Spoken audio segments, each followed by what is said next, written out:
ਜੁਗੋ ਜੁਗ ਅਟਲ। ਗੁਰਤਾ ਗੱਦੀ 'ਤੇ ਬਿਰਾਜਮਾਨ। 10 ਪਾਤਸ਼ਾਹੀਆਂ ਦੀ ਆਤਮਿਕ ਜੋਤ। ਚਵਰ ਛਤਰ ਤਖਤ ਦੇ ਮਾਲਕ ਸਤਿਗੁਰੂ ਧੰਨ ਧੰਨ ਸਾਹਿਬ।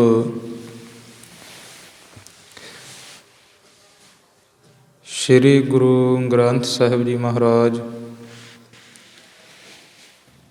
ਸਤਿਗੁਰੂ ਜੀ ਦੀ ਪਾਵਨ ਨਿੱਘੀ ਗੋਦ ਅੰਦਰ ਅੰਮ੍ਰਿਤ ਵੇਲੇ ਤੋਂ ਜੁੜ ਬੈਠੀ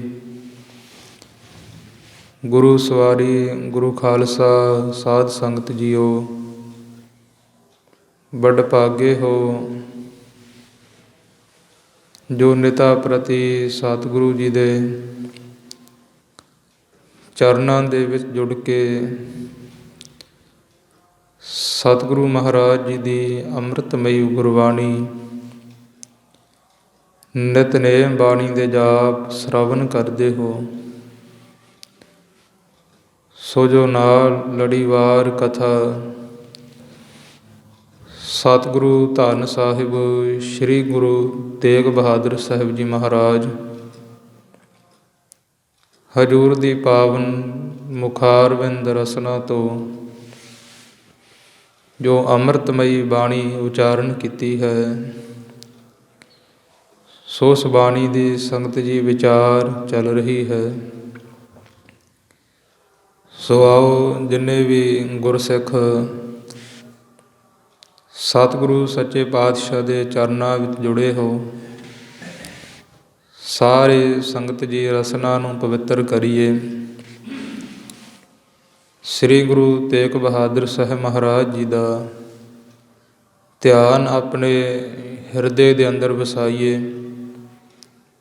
ਸਭ ਮਿਲ ਕਰਕੇ ਉਚਾਰਨ ਕਰੋ। ਆਖੋ ਜੀ ਸਤਿਨਾਮ ਸ੍ਰੀ ਵਾਹਿਗੁਰੂ ਸਾਹਿਬ ਜੀਓ।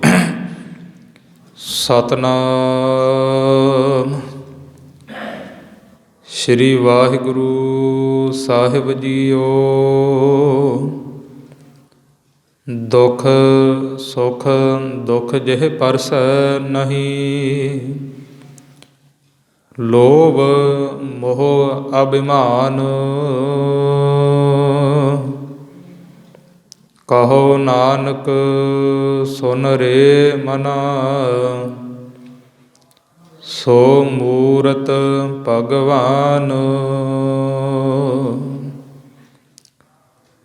ਸੁਖ ਦੁੱਖ ਜਿਹ ਪਰਸੈ ਨਹੀਂ, ਲੋਭ ਮੋਹ ਅਭਿਮਾਨ। ਕਹੋ ਨਾਨਕ ਸੁਨ ਰੇ ਮਨਾ, ਸੋ ਮੂਰਤ ਭਗਵਾਨ। ਵਾਹਿਗੁਰੂ ਜੀ ਕਾ ਖਾਲਸਾ, ਵਾਹਿਗੁਰੂ ਜੀ ਕੀ ਫਤਿਹ। ਸਤਿਗੁਰੂ ਮਹਾਰਾਜ ਸੱਚੇ ਪਾਤਸ਼ਾਹ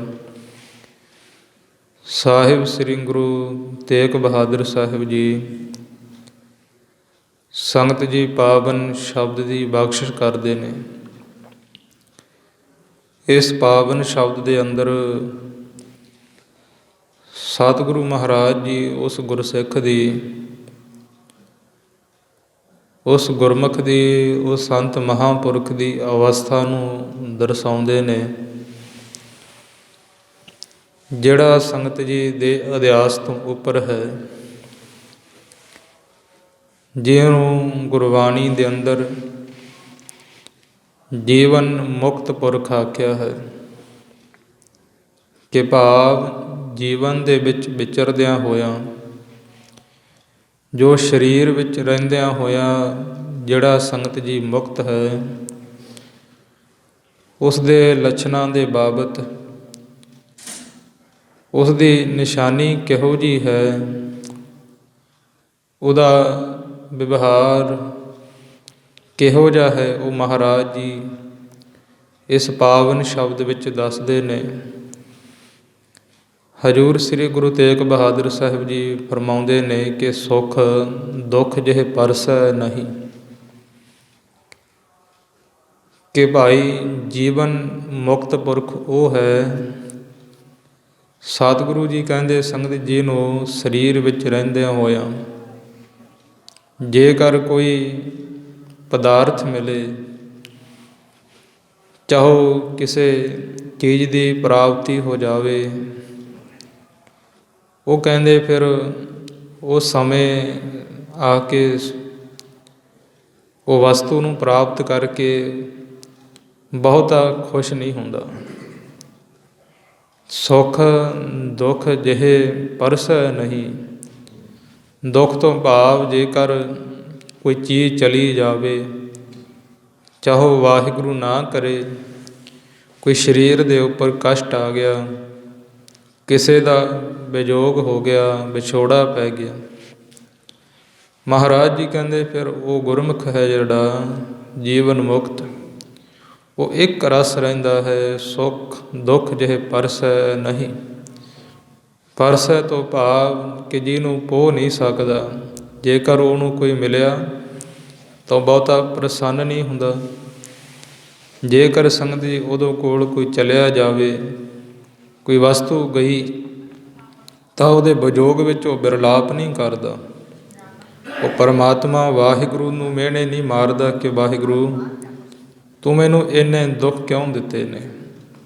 ਭਾਵ ਕਿ ਉਹ ਪਰਮਾਤਮਾ ਨਾਲ ਕਿਸੇ ਵੀ ਪ੍ਰਕਾਰ ਕਰਕੇ ਸੰਗਤ ਜੀ ਕਦੇ ਵੀ ਅਫਸੋਸ ਨਹੀਂ ਕਰਦਾ, ਸ਼ਿਕਵਾ ਨਹੀਂ ਕਰਦਾ, ਸਗੋਂ ਉਹਦੀ ਰਜਾ ਦੇ ਵਿੱਚ ਰਹਿੰਦਾ ਹੈ।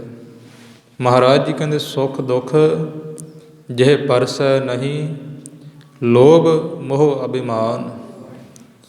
ਉਹਦੀ ਤੀਸਰੀ ਨਿਸ਼ਾਨੀ ਦੱਸਦੇ ਨੇ ਜੀਵਨ ਮੁਕਤ ਪੁਰਖ ਦੀ, ਕਿ ਉਹਨੂੰ ਲੋਭ ਤੋਂ ਭਾਵ ਸੰਗਤ ਜੀ ਲਾਲਚ।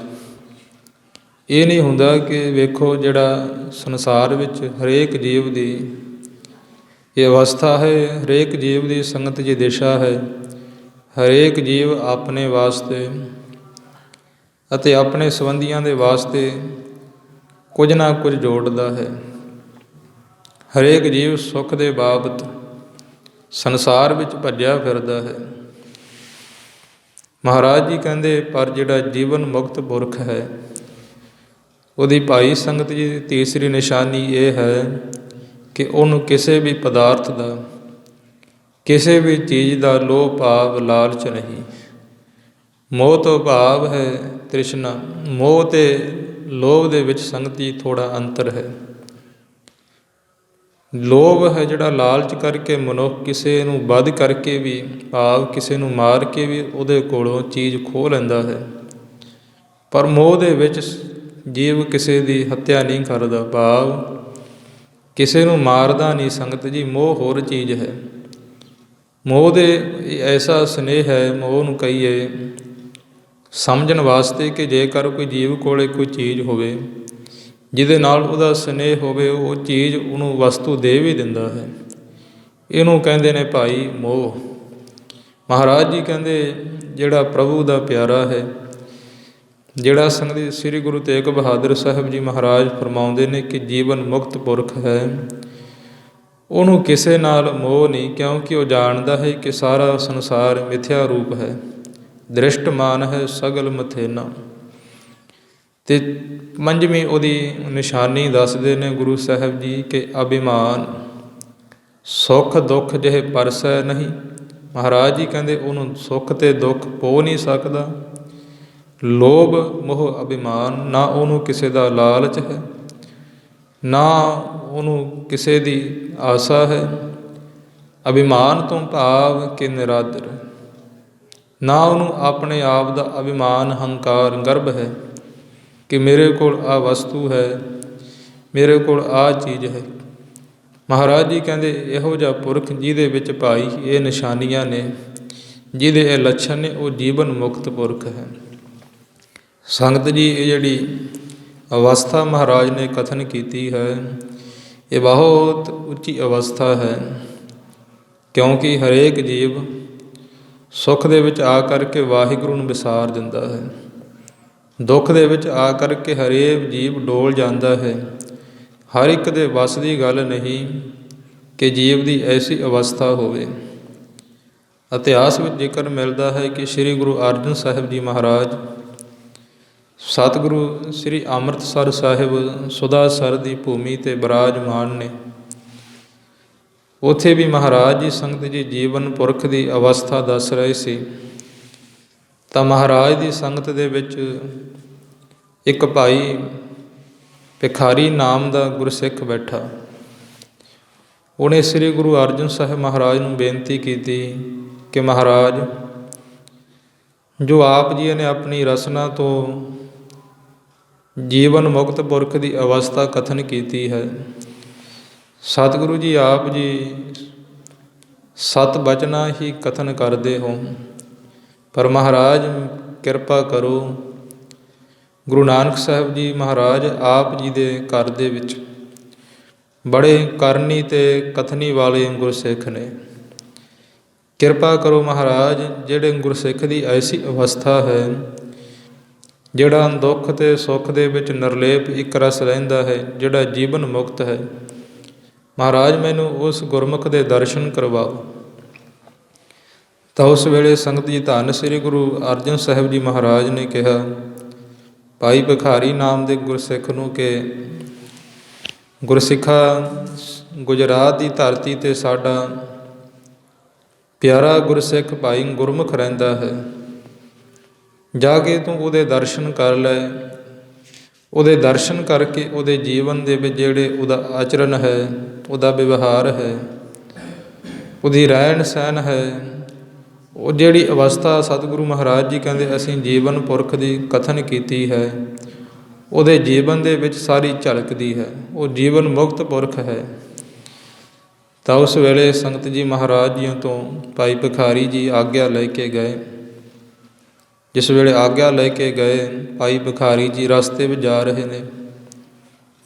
ਹੁਣ ਭਾਈ ਭਿਖਾਰੀ ਜੀ ਮਨ ਵਿੱਚ ਕਦੇ ਸਵਾਲ ਉੱਠਦੇ ਨੇ, ਕਦੇ ਉਹ ਸ਼ਾਂਤ ਹੋ ਜਾਂਦੇ ਨੇ।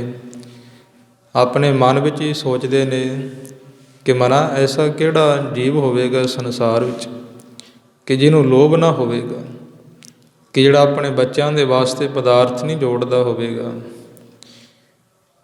ਅਤੇ ਕਿਹੜਾ ਇਹੋ ਜਿਹਾ ਗੁਰਸਿੱਖ ਹੋਵੇਗਾ ਕਿ ਜਿਹੜਾ ਦੁੱਖ ਸੁੱਖ ਦੇ ਵਿੱਚ ਇੱਕ ਸਮਾਨ, ਇੱਕ ਬਿਰਤੀ ਰੱਖਦਾ ਹੋਵੇਗਾ। ਤਾਂ ਸੰਗਤ ਜੀ ਆਪਣੇ ਮਨ ਦੇ ਖਿਆਲ ਫੁਰਨਿਆਂ ਦੇ ਵਿੱਚ ਉੱਡਦਾ ਹੋਇਆ ਭਾਈ ਭਿਖਾਰੀ ਜੀ ਗੁਜਰਾਤ ਦੀ ਧਰਤੀ 'ਤੇ ਗਏ। ਜਿਸ ਵੇਲੇ ਗਏ, ਨਗਰ ਵਿੱਚ ਜਾ ਕੇ ਪਤਾ ਕੀਤਾ ਕਿ ਇੱਥੇ ਸਤਿਗੁਰੂ ਸ੍ਰੀ ਗੁਰੂ ਅਰਜਨ ਸਾਹਿਬ ਮਹਾਰਾਜ ਜੀ ਦਾ ਪਿਆਰਾ ਗੁਰਸਿੱਖ ਭਾਈ ਗੁਰਮੁਖ ਦੇ ਘਰ ਮੈਂ ਜਾਣਾ ਹੈ। ਤਾਂ ਉਸ ਵੇਲੇ ਸੰਗਤ ਜੀ ਨਗਰ ਦੇ ਵਿਅਕਤੀ ਕਿਸੇ ਗੁਰਮੁਖ ਨੇ ਭਾਈ ਗੁਰਮੁਖ ਦੇ ਘਰ ਭਾਈ ਭਿਖਾਰੀ ਜੀ ਨੂੰ ਪਹੁੰਚਾ ਦਿੱਤਾ। ਜਿਸ ਵੇਲੇ ਭਾਈ ਭਿਖਾਰੀ ਜੀ ਗੁਰਮੁਖ ਦੇ ਘਰ ਅੰਦਰ ਸੰਗਤ ਜੀ ਪ੍ਰਵੇਸ਼ ਕਰਨ ਲੱਗਿਆ, ਘਰੇ ਜਾਣ ਲੱਗਿਆ, ਕੀ ਵੇਖਦਾ ਹੈ ਕਿ ਘਰ ਦੇ ਵਿੱਚ ਬਹੁਤ ਰੌਣਕਾਂ ਲੱਗ ਰਹੀਆਂ ਨੇ, ਵਿਆਹ ਦੇ ਪ੍ਰੋਗਰਾਮ ਚੱਲ ਰਹੇ ਨੇ, ਕਿਧਰੇ ਮਠਿਆਈਆਂ ਬਣ ਰਹੀਆਂ ਨੇ, ਇਸਤਰੀਆਂ ਗੀਤ ਗਾ ਰਹੀਆਂ ਨੇ। ਤਾਂ ਉਸ ਵੇਲੇ ਭਾਈ ਜਿਹੜਾ ਗੁਰਮੁਖ ਸੀ, ਉਹ ਸੰਗਤ ਜੀ ਬੈਠਾ ਇੱਕ ਪਾਸੇ ਇਕਾਂਤ ਦੇ ਵਿੱਚ ਕੁਝ ਪੱਲੀ ਸੀ ਰਿਹਾ। ਜਿਸ ਵੇਲੇ ਪੱਲੀ ਸੀ ਰਿਹਾ ਅਤੇ ਭਾਈ ਭਿਖਾਰੀ ਜੀ ਗਏ, ਜਾ ਕੇ ਭਾਈ ਗੁਰਮੁਖ ਨੂੰ ਮਿਲੇ, ਦੱਸਿਆ ਕਿ ਮੈਂ ਸਤਿਗੁਰੂ ਸ੍ਰੀ ਗੁਰੂ ਅਰਜਨ ਸਾਹਿਬ ਜੀ ਮਹਾਰਾਜ ਜੀ ਦੇ ਕੋਲੋਂ ਸ੍ਰੀ ਅੰਮ੍ਰਿਤਸਰ ਸਾਹਿਬ ਤੋਂ ਆਇਆ ਹੈ। ਜਿਸ ਵੇਲੇ ਸੰਗਤ ਜੀ ਮਹਾਰਾਜ ਜੀ ਦਾ ਨਾਮ ਭਾਈ ਭਿਖਾਰੀ ਜੀ ਨੇ ਲੈਤਾ, ਭਾਈ ਗੁਰਮੁਖ ਦੇ ਕੰਨਾਂ ਦੇ ਵਿੱਚ ਪਿਆ। ਉਸ ਵੇਲੇ ਭਾਈ ਗੁਰਮੁਖ ਆਪਣੇ ਚਰਨਾਂ ਦੇ ਵਿੱਚੋਂ ਜੁੱਤੇ ਲਾ ਕੇ ਖੜਾ ਹੋ ਗਿਆ। ਜਿਹੜੇ ਮਹਾਰਾਜ ਦੇ ਵਚਨ ਨੇ, ਜੋ ਗੁਰ ਦੀਸੈ ਸਿਖੜਾ ਤਿਸ ਨਿਭ ਨਿਭ ਲਾਗੇ ਪਾਏ ਜੀਓ। ਭਾਈ ਭਿਖਾਰੀ ਜੀ ਤੇ ਚਰਨਾਂ ਨੂੰ ਚੁੰਬੜ ਗਿਆ ਭਾਈ ਗੁਰਮੁਖ ਕਿ ਆਏ ਮਿਲ ਗੁਰਸਿੱਖ ਆਏ ਮਿਲ, ਤੂੰ ਮੇਰੇ ਗੁਰੂ ਕੇ ਪਿਆਰੇ, ਕਿ ਤੂੰ ਮੇਰੇ ਸਤਿਗੁਰੂ ਦਾ ਸਰੂਪ ਹੈ। ਕਿਉਂਕਿ ਮਹਾਰਾਜ ਦੇ ਵਚਨ ਵੀ ਨੇ, ਗੁਰ ਸਿੱਖ ਸਿੱਖ ਗੁਰੂ ਹੈ, ਗੁਰ ਏਕੋ ਉਪਦੇਸ਼ ਚਲਾਏ। ਮਹਾਰਾਜ ਜੀ ਕਹਿੰਦੇ ਮੇਰੇ ਤੇ ਮੇਰੇ ਗੁਰਸਿੱਖ ਦੇ ਵਿੱਚ ਕੋਈ ਭੇਦ ਨਹੀਂ, ਰੰਚਕ ਮਾਤਰ ਵੀ ਭੇਦ ਨਹੀਂ। ਜਿਸ ਤਰ੍ਹਾਂ ਸੂਰਜ ਅਤੇ ਸੂਰਜ ਦੀਆਂ ਕਿਰਨਾਂ ਸੰਗਤ ਜੀ ਵੱਖਰੀਆਂ ਨਹੀਂ ਹੁੰਦੀਆਂ, ਇਸੇ ਤਰ੍ਹਾਂ ਸ੍ਰੀ ਗੁਰੂ ਅਰਜਨ ਸਾਹਿਬ ਜੀ ਮਹਾਰਾਜ ਕਹਿੰਦੇ ਮੇਰੇ ਤੇ ਮੇਰੇ ਪਿਆਰੇ ਵਿੱਚ ਅੰਤਰ ਨਹੀਂ। ਮਹਾਰਾਜ ਦੀ ਗੁਰਬਾਣੀ ਦੱਸਦੀ ਹੈ ਸੰਗਤ ਜੀ, ਮਹਾਰਾਜ ਨੇ ਆਪਣੇ ਪਿਆਰਿਆਂ ਨੂੰ ਆਪ ਤੋਂ ਵੱਧ ਕੇ ਉਦਕਾਰ ਬਖਸ਼ਿਆ ਹੈ। ਹਮਰੀ ਬਾਂਧੀ ਭਗਤ ਛੜਾਵੇ, ਭਗਤ ਨ ਬਾਂਧੀ ਛੁੱਟੈ ਮੋਹਿ। ਮਹਾਰਾਜ ਜੀ ਕਹਿੰਦੇ ਜੇਕਰ ਸਾਥੋਂ ਕੋਈ ਕਾਰਜ ਨਾ ਹੋਵੇ ਉਹ ਸਾਡੇ ਪਿਆਰੇ ਕਰ ਸਕਦੇ ਨੇ, ਅਤੇ ਸਾਡੇ ਪਿਆਰੇ ਦੇ ਬੱਧੇ ਹੋਏ ਨੂੰ ਅਸੀਂ ਛੁਡਾ ਨਹੀਂ ਸਕਦੇ। ਸਾਡੇ ਬੱਧੇ ਨੂੰ ਸਾਡੇ ਪਿਆਰੇ ਛੁਡਾ ਸਕਦੇ ਨੇ, ਇਹਨਾਂ ਦੇ ਬਚਨਾਂ 'ਚ ਸ਼ਕਤੀ ਹੈ।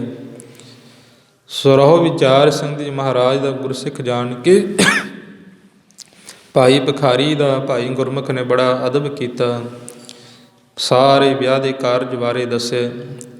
ਜਿਹੜੀ ਮਹਾਰਾਜ ਜੀ ਇੱਥੇ ਅਵਸਥਾ ਕਥਨ ਕਰ ਰਹੇ ਨੇ ਕਿ ਗੁਰਮੁਖ ਹੈ ਜਿਹੜਾ ਪ੍ਰਭੂ ਦੇ ਪਿਆਰੇ, ਉਹ ਕਿਵੇਂ ਦੁੱਖ ਸੁੱਖ ਦੇ ਵਿੱਚ ਇੱਕ ਸਮਾਨ ਰਹਿੰਦੇ ਨੇ। ਤਾਂ ਕਈ ਦਿਨ ਭਾਈ ਭਿਖਾਰੀ ਜੀ ਸੰਗਤ ਜੀ ਭਾਈ ਗੁਰਮੁਖ ਦੇ ਕਰ ਰਿਹਾ, ਸਾਰੀਆਂ ਵਿਵਾਹ ਦੀਆਂ ਤਿਆਰੀਆਂ ਵੇਖੀਆਂ। ਰਹੋ ਵਿਚਾਰ ਸੰਖੇਪ ਵਿੱਚ ਸਾਖੀ ਦਾ ਵਰਣਨ ਕਰੀਏ ਤਾਂ ਜਿਸ ਦਿਨ ਵਿਆਹ ਹੋਇਆ ਭਾਈ ਭਿਖਾਰੀ ਵੀ ਭਾਈ ਗੁਰਮੁਖ ਦੇ ਨਾਲ ਗਿਆ। ਵਿਆਹ ਹੋਇਆ, ਸ਼ਾਮ ਨੂੰ ਬੱਚਾ ਘਰ ਆਇਆ ਵਿਆਹ ਤੋਂ ਬਾਅਦ। ਤਾਂ ਦੂਸਰੇ ਦਿਨ ਸੰਗਤ ਜੀ ਬੱਚੇ ਦੇ ਪੇਟ ਵਿੱਚ ਕੋਈ ਇਹੋ ਜਿਹੀ ਬਿਮਾਰੀ ਪੈਦਾ ਹੋਈ ਜਿਹਨੂੰ ਸਾਖੀ ਵਿੱਚ ਸੂਲ ਲਿਖਿਆ ਹੈ ਕਿ ਸੂਲ ਦਾ ਦਰਦ ਪੈਦਾ ਹੋਇਆ। ਤਾਂ ਭਾਈ ਗੁਰਮੁਖ ਦਾ ਬੱਚਾ ਸੰਗਤ ਜੀ ਚੜ੍ਹਾਈ ਕਰ ਗਿਆ। ਜਿਸ ਵੇਲੇ ਚੜ੍ਹਾਈ ਕਰ ਗਿਆ, ਸੰਸਕਾਰ ਦੀ ਸਾਰੀ ਕਿਰਿਆ ਹੋ ਗਈ, ਅਤੇ ਭਾਈ ਭਿਖਾਰੀ ਜੀ ਭਾਈ ਗੁਰਮੁਖ ਨੂੰ ਪੁੱਛਦੇ ਨੇ ਕਿ ਭਾਈ ਗੁਰਮੁਖਾ ਤੇਰੇ ਘਰ ਵਿਆਹ ਸੀ, ਮੈਂ ਉਸ ਪਹਿਲੇ ਦਿਨ ਵੇਖ ਰਿਹਾ ਸੀ, ਤੂੰ ਮੈਨੂੰ ਸਾਰੀਆਂ ਤਿਆਰੀਆਂ ਦੱਸੀਆਂ ਅਤੇ ਤੂੰ ਪੱਲੀ ਸੀ ਰਿਹਾ ਸੀ, ਅਤੇ ਨਾਲ ਮੈਨੂੰ ਦੱਸ ਰਿਹਾ ਸੀ ਕਿ ਇੱਕ ਮੁਰਦੇ ਦਾ ਕਫਨ ਹੈ। ਅਤੇ ਮੈਂ ਤੈਨੂੰ ਪੁੱਛਿਆ ਸੀ ਮੈਨੂੰ ਦੱਸ ਇਹ ਕਫਨ ਇਹ ਸੱਥਰ ਕਿਹਦੇ ਵਾਸਤੇ ਸੀ ਰਿਹਾ, ਤੂੰ ਮੈਨੂੰ ਨਹੀਂ ਸੀ ਦੱਸਿਆ। ਅਤੇ ਅੱਜ ਮੈਨੂੰ ਸਤਿਗੁਰੂ ਗੁਰੂ ਅਰਜਨ ਸਾਹਿਬ ਦੀ ਕਿਰਪਾ ਦੇ ਨਾਲ ਪਤਾ ਲੱਗ ਗਿਆ ਕਿ ਤੈਨੂੰ ਇਹ ਭਾਣੇ ਦਾ ਪਹਿਲਾਂ ਹੀ ਪਤਾ ਸੀ। ਪਰ ਮੇਰੇ ਮਨ ਵਿੱਚ ਭਾਈ ਭਿਖਾਰੀ ਜੀ ਕਹਿੰਦੇ ਇੱਕ ਸ਼ੰਕਾ ਹੈ ਕਿ ਜੇਕਰ ਤੈਨੂੰ ਇੰਨਾ ਪਤਾ ਸੀ ਕਿ ਮੇਰੇ ਬੱਚੇ ਨੇ ਚੜ੍ਹਾਈ ਕਰ ਜਾਣਾ, ਫਿਰ ਤੂੰ ਪੂਰਨ ਸਤਿਗੁਰ ਮੇਰਾ ਮਾਰ ਜਵਾਲੇ ਪ੍ਰਭ ਭਾਵੈ ਤਾਂ ਸਾਸ ਤੇ ਰੱਖੈ। ਗੁਰੂ ਅਰਜਨ ਸਾਹਿਬ ਜੀ ਇੱਕ ਸਵਾਸ 'ਤੇ ਰੱਖਣ ਵਾਲੇ ਨੇ, ਉਹ ਜੀਵਨ ਦਾਨ ਬਖਸ਼ਣ ਵਾਲੇ ਨੇ। ਉਹ ਤੈਨੂੰ ਇੰਨਾ ਪਿਆਰ ਕਰਦੇ ਆ, ਤੈਨੂੰ ਇੰਨਾ ਚੇਤੇ ਯਾਦ ਕਰਦੇ ਆ, ਤੇ ਉਹਨਾਂ ਤੋਂ ਕਹੇ ਕਿ ਆਪਣੇ ਬੱਚੇ ਦੀ ਲੰਬੀ ਆਰਜੂ ਉਮਰ ਕਿਉਂ ਨਾ ਵਧਾ ਲਈ। ਤਾਂ ਉਸ ਵੇਲੇ ਸੰਗਤ ਜੀ ਭਾਈ ਭਿਖਾਰੀ ਜੀ ਕਹਿਣ ਲੱਗੇ ਕਿ ਵਾਹਿਗੁਰੂ ਦਾ ਕਦੇ ਸ਼ਰੀਕ ਨਹੀਂ ਮਨੀਦਾ। ਭਾਈ ਭਿਖਾਰੀ ਜੀ ਭਾਈ ਗੁਰਮੁਖ ਕਹਿਣ ਲੱਗੇ ਕਿ ਵਾਹਿਗੁਰੂ ਦੀ ਰਜ਼ਾ ਦੇ ਵਿੱਚ ਰਹਿਣ ਨਾਲ ਹੀ ਸਾਰੇ ਸੁੱਖ ਮਿਲਦੇ ਨੇ, ਕਿ ਮੇਰੇ ਸਤਿਗੁਰੂ ਜੀ ਗੁਰੂ ਅਰਜਨ ਸਾਹਿਬ ਨੂੰ ਸਭ ਪਤਾ ਹੈ। ਇਸ ਪ੍ਰਕਾਰ ਸੰਗਤ ਜਿਹੜੇ ਗੁਰਮੁਖ ਇਹੋ ਜਿਹੀ ਅਵਸਥਾ ਵਾਲੇ ਹੁੰਦੇ ਨੇ ਉਹ ਜੀਵਨ ਮੁਕਤ ਹੁੰਦੇ ਨੇ, ਭਾਵ ਕਿ ਉਹ ਜੀਵਨ ਵਿੱਚ ਰਹਿੰਦਿਆਂ ਵੀ ਮੁਕਤ ਨੇ। ਸੁੱਖ ਦੁੱਖ ਜਿਹੇ ਪਰਸੈ ਨਹੀਂ, ਲੋਭ ਮੋਹ ਅਭਿਮਾਨ। ਮਹਾਰਾਜ ਜੀ ਕਹਿੰਦੇ ਨਾ ਉਹ ਸੁੱਖ ਦੇ ਵਿੱਚ ਆ ਕੇ ਲਲਕਾਰੇ ਮਾਰਦੇ ਨੇ, ਅਤੇ ਦੁੱਖ ਦੇ ਵਿੱਚ ਆ ਕੇ ਬਹੁਤਾ ਵਿਰਲਾਪ ਨਹੀਂ ਕਰਦੇ। ਵਾਹਿਗੁਰੂ ਦੇ ਨਾਲ ਕਿਸੇ ਗੱਲ ਤੋਂ ਸ਼ਿਕਵਾ ਨਹੀਂ ਕਰਦੇ। ਮਹਾਰਾਜ ਕਹਿੰਦੇ ਲੋਭ ਮੋਹ ਅਭਿਮਾਨ ਨਾ ਭਾਈ ਉਹਨਾਂ ਨੂੰ ਸੰਸਾਰ ਦੇ ਪਦਾਰਥਾਂ ਦਾ ਲਾਲਚ ਹੈ, ਨਾ ਉਹਨਾਂ ਨੂੰ ਕਿਸੇ ਵਸਤੂ ਦਾ ਹੰਕਾਰ ਹੈ। ਅੱਗੇ ਸ੍ਰੀ ਗੁਰੂ ਅਰਜਨ ਸਾਹਿਬ ਜੀ ਧੰਨ ਗੁਰੂ ਤੇਗ ਬਹਾਦਰ ਸਾਹਿਬ ਜੀ ਮਹਾਰਾਜ ਸੰਗਤ ਜੀ ਕਥਨ ਕਰਦੇ ਨੇ, ਕਹੋ ਨਾਨਕ ਸੁਨ ਰੇ ਮਨਾ ਸੋ ਮੂਰਤ ਭਗਵਾਨ। ਮਹਾਰਾਜ ਜੀ ਕਹਿੰਦੇ ਜਿਹੜਾ ਇਹੋ ਜਿਹਾ ਗੁਰਸਿੱਖ ਹੈ ਭਾਈ ਗੁਰਮੁਖ ਵਰਗਾ, ਜਿਹੜਾ ਜੀਵਨ ਮੁਕਤ ਪੁਰਖ ਹੈ, ਜਿਹਦੀਆਂ ਗੁਰੂ ਸਾਹਿਬ ਨੇ ਸੰਗਤ ਜੀ ਨਿਸ਼ਾਨੀਆਂ ਵਰਣਨ ਕਰਕੇ ਮਹਾਰਾਜ ਨੇ ਦੱਸੀਆਂ ਨੇ। ਹਜ਼ੂਰ ਜੀ ਕਹਿੰਦੇ ਕਹੋ ਨਾਨਕ ਸੁਨ ਰੇ ਮਨਾ। ਮਹਾਰਾਜ ਜੀ ਕਹਿੰਦੇ ਹੇ ਮਨਾ ਸੁਣਨਾ ਕਰ ਸੋ ਮੂਰਤ ਭਗਵਾਨ। ਮੂਰਤ ਤੋਂ ਭਾਵ ਕਿ ਉਹ ਗੁਰਮੁਖ ਦਾ ਉਸ ਮਹਾਂਪੁਰਸ਼ ਦਾ ਜਿਹੜਾ ਸਰੀਰ ਹੈ ਉਹ ਸਤਿਪੁਰਸ਼ ਭਗਵਾਨ ਦਾ ਹੀ ਰੂਪ ਹੈ, ਭਾਵ ਕਿ ਉਹਦੇ ਤੇ ਰੱਬ ਦੇ ਵਿੱਚ ਅੰਤਰ ਨਹੀਂ।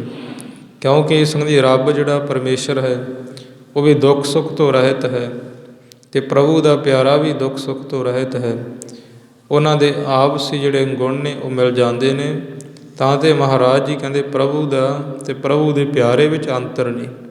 ਭਾਵ ਜਿਹੜਾ ਜੀਵਨ ਮੁਕਤ ਪੁਰਖ ਹੈ ਉਹ ਤੇ ਵਾਹਿਗੁਰੂ ਇੱਕ ਹੀ ਹੈ। ਹਰ ਹਰ ਜਨ ਦੁਈ ਏਕ ਹੈ, ਬਿਬ ਵਿਚਾਰ ਕਛ ਨਾਹੇ, ਜਲ ਤੇ ਉਪਜ ਤਰੰਗ ਜੋ ਜਲ ਹੀ ਵਿਖੇ ਸਮਾਹੇ।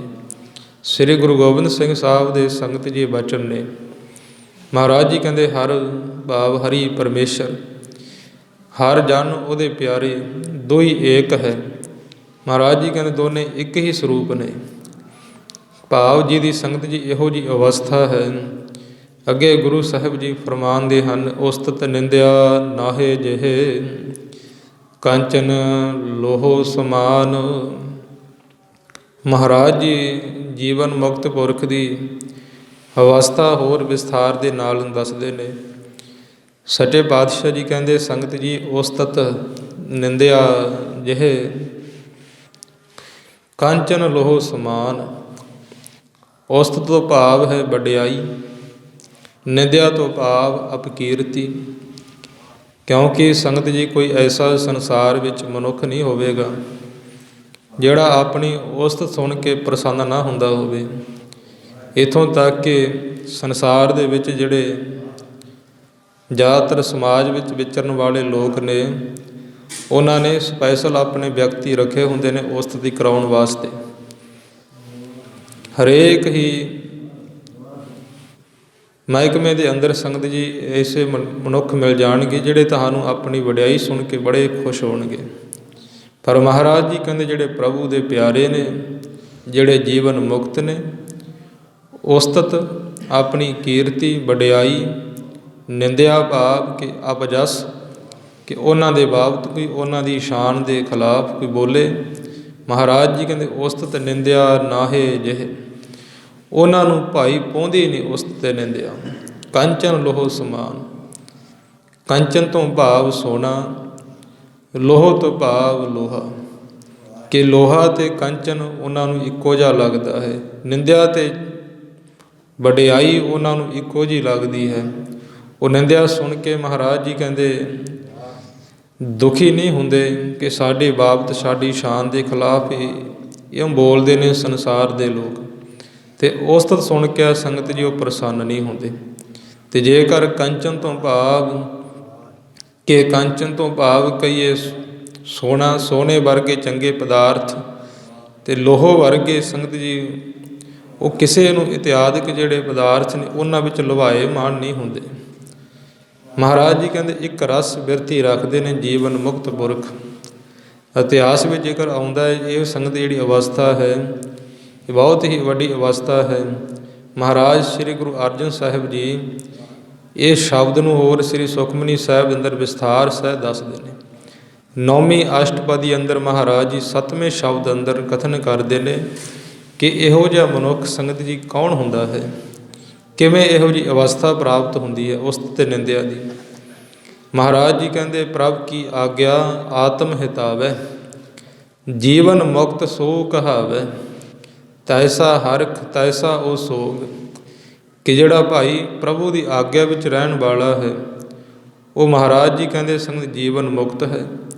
ਪ੍ਰਭ ਕੀ ਆਗਿਆ ਆਤਮ ਹਿਤਾਵੈ, ਜੀਵਨ ਮੁਕਤ ਸੋ ਕਹਾਵੈ, ਤੈਸਾ ਹਰਖ ਤੈਸਾ ਉਸ ਸੋਗ। ਹਰਖ ਤੋਂ ਭਾਵ ਖੁਸ਼ੀ, ਸੋਗ ਤੋਂ ਭਾਵ ਹੈ ਗਮ। ਕਿ ਸੁੱਖ ਅਤੇ ਦੁੱਖ ਵਿੱਚ ਉਹ ਇੱਕੋ ਜਿਹਾ ਰਹਿੰਦਾ ਹੈ, ਇੱਕੋ ਜਿਹੀ ਆਪਣੀ ਬਿਰਤੀ ਰੱਖਦਾ ਹੈ। ਤੈਸਾ ਹਰਖ ਤੈਸਾ ਉਹ ਸੋਗ, ਸਦਾ ਆਨੰਦ ਤੇ ਨਹੀਂ ਵਿਯੋਗ। ਮਹਾਰਾਜ ਜੀ ਕਹਿੰਦੇ ਸਿਮਰਨ ਦੇ ਵਿੱਚ, ਕਿਉਂਕਿ ਜਿਹੜਾ ਸਿਮਰਨ ਹੈ ਇਹ ਸਾਡੀ ਆਤਮਾ ਨੂੰ ਬਲਵਾਨ ਕਰਦਾ ਹੈ। ਇਤਿਹਾਸ ਪੜ੍ਹ ਲਓ ਗੁਰੂ ਸਿੱਖਾਂ ਦਾ। ਮਹਾਰਾਜ ਦੇ ਗੁਰੂ ਸਿੱਖਾਂ ਨੂੰ ਇੱਕ ਇੱਕ ਸੰਗਤ ਜੀ ਖੰਨੇ ਥੋੜ੍ਹੀ ਰੋਟੀ ਤੇ ਇੱਕ ਦਿਨ ਵੀ ਗੁਜ਼ਾਰਨਾ ਪਿਆ। ਪਰ ਉਹਨਾਂ ਦੀ ਆਤਮਾ ਇੰਨੀ ਬਲਵਾਨ, ਉਹਨਾਂ ਦੇ ਬੋਲਾਂ ਦੇ ਵਿੱਚੋਂ ਚੜ੍ਹਦੀ ਕਲਾ ਦੇ ਪ੍ਰਤੀਕ ਹੁੰਦਾ ਸੀ। ਪੰਥ ਪ੍ਰਕਾਸ਼ ਗ੍ਰੰਥ ਵਿੱਚ ਗਿਆਨੀ ਗਿਆਨ ਸਿੰਘ ਨੇ ਗੁਰੂ ਕਾਲ ਦੇ ਗੁਰਸਿੱਖਾਂ ਦਾ ਜੀਵਨ ਵਰਣਨ ਕੀਤਾ ਹੈ। ਉਹਦੇ ਵਿੱਚੋਂ ਗੁਰਸਿੱਖਾਂ ਦੀ ਅਵਸਥਾ ਪਤਾ ਲੱਗਦੀ ਹੈ। ਕਈ ਦਿਨਾਂ ਦੇ ਭੁੱਖੇ ਸਿੱਖ ਛਕਣੇ ਗੁਰੂ ਕੇ ਸਿੱਖਾਂ ਨੇ ਸੰਗਤੀ ਛੋਲੇ ਚਨੇ ਅਤੇ ਕਹਿਣਾ ਅਸੀਂ ਬਦਾਮ ਛਕੇ ਹੈ। ਛਕਿਆ ਦੁੱਧ ਕਹਿਣਾ ਸਮੁੰਦਰ ਛਕਿਆ, ਇਹ ਚੜ੍ਹਦੀ ਕਲਾ ਦਾ ਪ੍ਰਤੀਕ। ਭਾਵ ਕਿ ਜਿਹਦੇ ਕੋਲ ਸਿਮਰਨ ਹੈ ਉਹੀ ਚੜ੍ਹਦੀ ਕਲਾ ਦਾ ਪ੍ਰਤੀਕ ਉਹਦੇ ਜੀਵਨ ਵਿੱਚੋਂ ਝਲਕੇਗਾ। ਜਿਹਦੇ ਪੱਲੇ ਸਿਮਰਨ ਨਹੀਂ ਪਾਈ ਉਹਦੀ ਅਵਸਥਾ, ਉਹਦੇ ਤੇ ਮੂੰਹ ਆਪਣੇ ਆਪ ਉੱਡਿਆ ਰਹਿੰਦਾ ਹੈ। ਮਹਾਰਾਜ ਜੀ ਕਹਿੰਦੇ ਰਹੋ ਵਿਚਾਰ ਸਿੰਘ ਤੈਸਾ ਹਰਿਖ, ਤੈਸਾ ਉਹ ਸੋਗ ਸਦਾ ਆਨੰਦ ਤੇ ਨਹੀਂ ਵਿਯੋਗ। ਸਦਾ ਹੀ ਉਹ ਖੇੜੇ ਵਿੱਚ ਰਹਿੰਦਾ ਹੈ, ਕਦੇ ਉਹਨੂੰ ਗਮ ਨਹੀਂ ਆ ਕੇ ਪਾਉਂਦਾ। ਤੈਸਾ ਆਨੰਦ ਸਦਾ ਆਨੰਦ ਤੇ ਨਹੀਂ ਵਿਯੋਗ, ਤੈਸਾ ਸਵਰਨ ਤੈਸੀ ਉਸ ਮਾਟੀ। ਸਵਰਨ ਨਾਮ ਸੋਨੇ ਦਾ ਹੈ। ਇੱਥੇ ਵੀ ਮਹਾਰਾਜ ਜੀ ਕਹਿੰਦੇ ਉਸਤਤ ਨਿੰਦਿਆ ਨਾਹੇ ਜਿਹੇ ਕੰਚਨ ਲੋਹ ਸਮਾਨ, ਕਿ ਕੰਚਨ ਨਾਮ ਸੋਨੇ ਦਾ ਹੈ, ਲੋਹ ਨਾਮ ਲੋਹੇ ਦਾ ਹੈ। ਤੈਸਾ ਸਵਰਨ ਤੈਸੀ ਉਸ ਮਾਟੀ। ਮਹਾਰਾਜ ਜੀ ਕਹਿੰਦੇ ਤੈਸਾ ਭਾਈ ਉਸ ਮਨੁੱਖ ਨੂੰ ਸੋਨਾ ਤੇ ਕੰਚਨ ਇੱਕੋ ਜਿਹਾ ਲੱਗਦਾ ਹੈ। ਤੈਸਾ ਸਵਰਨ ਤੈਸੀ ਉਸ ਮਾਟੀ, ਤੈਸਾ ਮਾਨ ਤੈਸਾ ਅਭਿਮਾਨ। ਭਾਵੇਂ ਕੋਈ ਉਹਦੀ ਵਡਿਆਈ ਕਰੇ, ਭਾਵੇਂ ਕੋਈ ਉਹਦੀ ਨਿੰਦਿਆ ਕਰੇ। ਤੈਸਾ ਮਾਨ ਤੈਸਾ ਅਭਿਮਾਨ, ਤੈਸਾ ਰੰਕ ਤੈਸਾ ਰਾਜਾਨ। ਮਹਾਰਾਜ ਜੀ ਕਹਿੰਦੇ ਜੇਕਰ ਉਹਦੇ ਕੋਲੇ ਕੋਈ ਰੰਕ, ਕੋਈ ਕੰਗਾਲ ਆ ਕੇ ਉਹਦੇ ਚਰਨਾਂ 'ਚ ਬੇਨਤੀ ਕਰਦਾ, ਉਹਦੇ ਬੂਹੇ 'ਤੇ ਆਉਂਦਾ ਹੈ, ਉਹ ਕੰਗਾਲ ਨੂੰ ਵੀ ਉਹੋ ਜਿਹੀ ਸਤਿਕਾਰ ਕਰਦਾ। ਤੈਸਾ ਰੰਕ ਤੈਸਾ ਰਾਜਾਨ। ਭਾਵੇਂ ਉਸ ਜੀਵਨ ਮੁਕਤ ਪੁਰਖ ਦੇ ਕੋਲ ਗੁਰੂ ਸਾਹਿਬ ਜੀ ਕਹਿੰਦੇ ਕੋਈ ਰਾਜਾ ਆ ਜਾਵੇ, ਉਹ ਰਾਜੇ ਨੂੰ ਵੇਖ ਕੇ ਹੰਬਲੇ ਨਹੀਂ ਮਾਰਦਾ, ਰਾਜੇ ਨੂੰ ਵੇਖ ਕੇ ਸੰਗਤ ਭਰਮਦਾ ਨਹੀਂ। ਮਹਾਰਾਜ ਜੀ ਕਹਿੰਦੇ ਆਪਣੀ ਬਿਰਤੀ ਨੂੰ ਇੱਕ ਰਸ ਰੱਖਦਾ ਹੈ। ਕੌਣ? ਜਿਹੜਾ ਭਾਈ ਜੀਵਨ ਮੁਕਤ ਪੁਰਖ ਹੈ। ਇਤਿਹਾਸ ਵਿੱਚ ਸੰਗਤ ਦੀ ਸਾਖੀ ਦੇ ਨਾਲ ਮਨੁੱਖ ਨੂੰ ਛੇਤੀ ਸਮਝ ਆ ਜਾਂਦੀ ਹੈ ਕਿ ਸ਼ੇਰੇ ਪੰਜਾਬ ਦੀਆਂ ਵੇਲੇ ਇੱਕ ਇਹੋ ਜਿਹੀ ਮਹਾਂਪੁਰਸ਼ ਹੋਇਆ ਜਿਹੜਾ ਜੀਵਨ ਮੁਕਤ ਪੁਰਖ ਸੀ। ਅੱਜ ਵੀ ਗੁਰੂ ਨਾਨਕ ਸਾਹਿਬ ਦੇ ਘਰ, ਗੁਰੂ ਨਾਨਕ ਦੇ ਵਿਹੜੇ ਵਿੱਚ ਸੰਗਤ ਕਿਸੇ ਚੀਜ਼ ਦੀ ਘਾਟ ਨਹੀਂ।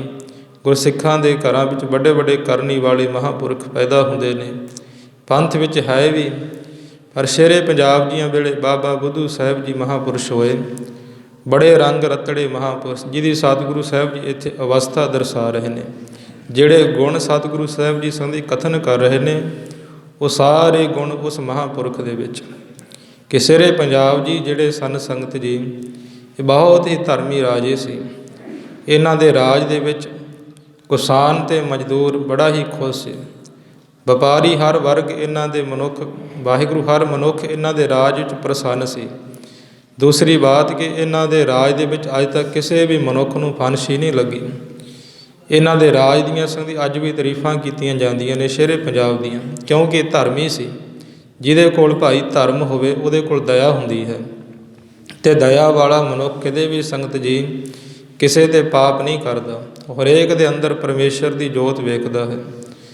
ਤਾਂ ਸ਼ੇਰੇ ਪੰਜਾਬ ਜੀ ਭਾਵੇਂ ਸਿੱਖ ਧਰਮ ਦੇ ਨਾਲ ਸੰਬੰਧ ਰੱਖਦੇ ਸਨ, ਪਰ ਸਤਿਕਾਰ ਸਭ ਦਾ ਕਰਦੇ ਸੀ। ਇਹ ਬੜੇ ਧਰਮੀ ਰਾਜੇ ਸੀ।